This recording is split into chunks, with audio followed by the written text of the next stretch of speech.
Hello everyone. So today we are going to talk about tips on starting a business. Maybe you're home, you want to start a business, maybe you intend doing so in the future. I think it's nice to garner the different perspectives and try and work around what people say. So you can watch this video, watch other videos, and see what suits you best. I know there's this whole perception that businesses fail, etc., etc., etc. But let's just do this without the stats. Without that 90% businesses fail, and I think 10% left. You have what, one in five being successful, also. Not too sure, but here we're just going to try to talk through the day-to-day practices that can help you start a business. Okay, so let's get to it. Point one is that you do not always need money to start a business. There are a lot of people who feel you need a large capital to start a business, but there are so many business models out there, services, etc. You just need to brand yourself, have a good image, and then you can start soliciting for clients. So don't let your inability to meet certain financial requirements keep you away from starting a business. You can go for investors if your idea is good, but it's possible to start a business without money. I've seen lots of people do it, and just be patient and consistent, and the business will grow. Okay. We have point two. Point two, we talk about being professional with your brand, and then consistently pitching to clients. Maybe if you call 3 clients per day, you can just consistently pitch to the client and make sure your branding is consistent, your logos, your colors are consistent, and you look professional. Regardless of who you meet, try to, as much as possible, be as professional as you can be, because you never know, in 5-6 years that person may recommend you to the firm that will take you to the next level. So just try to treat everyone with that level of respect and be consistent with the way you brand. Now with point three, it's something I've experienced personally, is just try to make all your friends and all your acquaintances and contacts and business persons you run into know the services you offer. And now with WhatsApp, with Instagram, with Facebook, it's much easier to put yourself out there. Okay, so just try as much as possible to let people know, okay, this is who I am, what I'm about, and these are the services I offer. Okay, now with point four, and this is very important actually. So many times I've looked at the stats where people failing businesses, and sometimes you hear people talk about the fact that maybe the targets they had were a bit not unrealistic, but they probably didn't do as badly as they think they did. Now, what do I mean by that?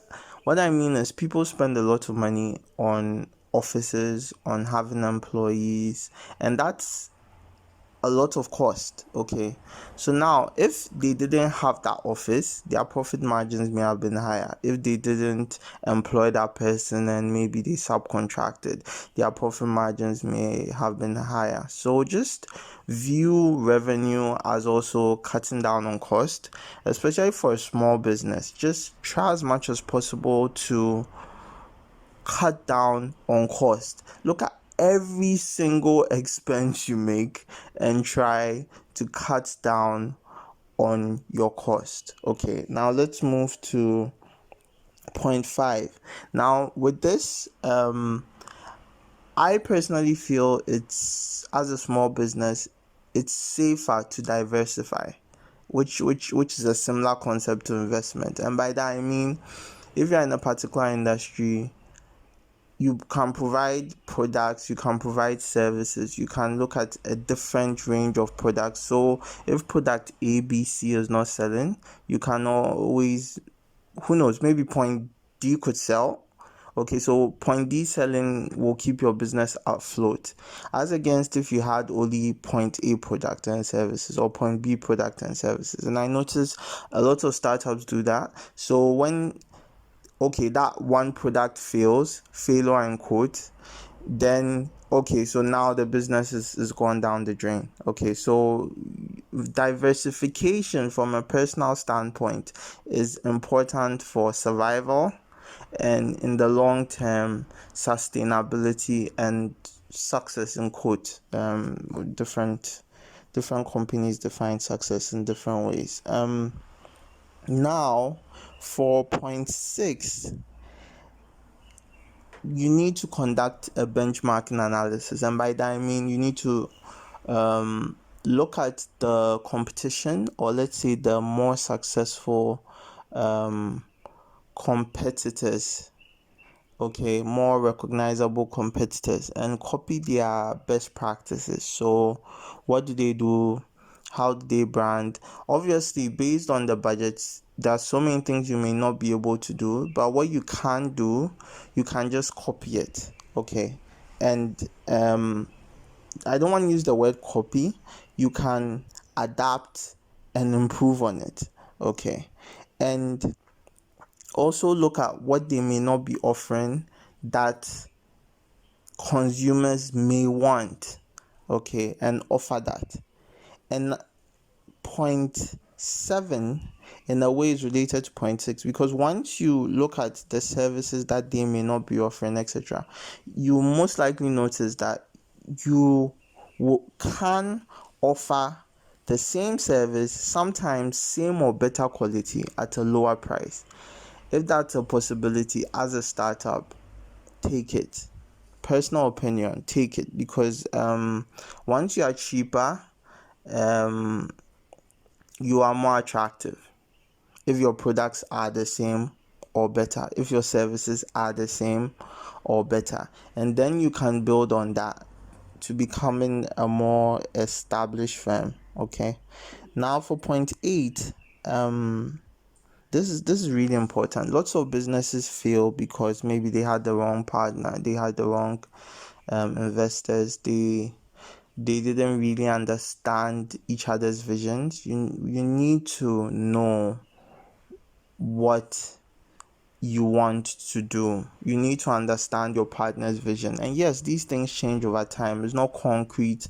They may change their mind. You may make a lot of money and one partner is like, okay, I want my money, I'm selling my shares. It's things happen in partnerships, but just pay attention to the partner you do choose to have, if you choose to go into a company style that requires that you have partners or investors. Now, that's where you're deciding whether you're going to be a sole proprietorship, limited liability company, or you are going to be a partnership and the other things. That's where that matters, because you need to look at your short and long term visions and goals and at least outline which of those options best suits you. That may change over time, but it's important, very important, to take a look at that. Okay, now for point 9, again, speaking to lots of people who started their own businesses and all, especially for those who is their main source of revenue, right?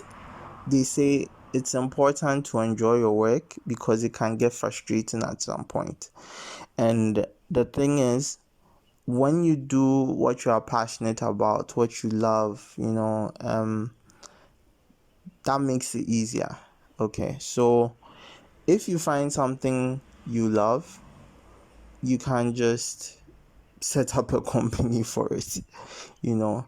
And you don't need to quit your job, and I'll talk about that in point 10. So just, if possible, for your startup, just try to find something you have a passion for. Okay, now for point 10, you do not need to quit your business, your job, okay, to start your business. You do not need to quit your job to start your business. And I personally think the reason lots of companies fail or seem to have failed, in quotes, is some actually make profits, maybe one, so $1, one CD, €1, whatever it may be, but because that's their main source of revenue and they have such demands, on a personal level, they need to pay for family, some need to pay for the kids, some need to pay mortgage, rent. The pressure makes it feel like a failure.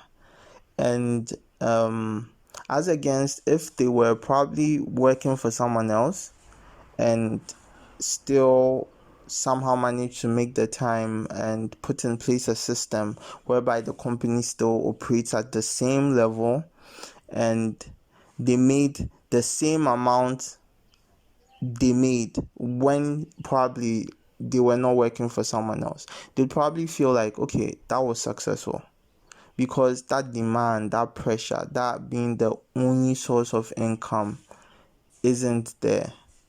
So that definition of failure is sketchy. It's important to take a look at. So you do not need to quit your job to start your own business. Okay, thanks for watching this video. Do subscribe and hit that notification bell. You can like our video. So hopefully when we post any videos, you get quick updates. All right. Stay safe, everyone.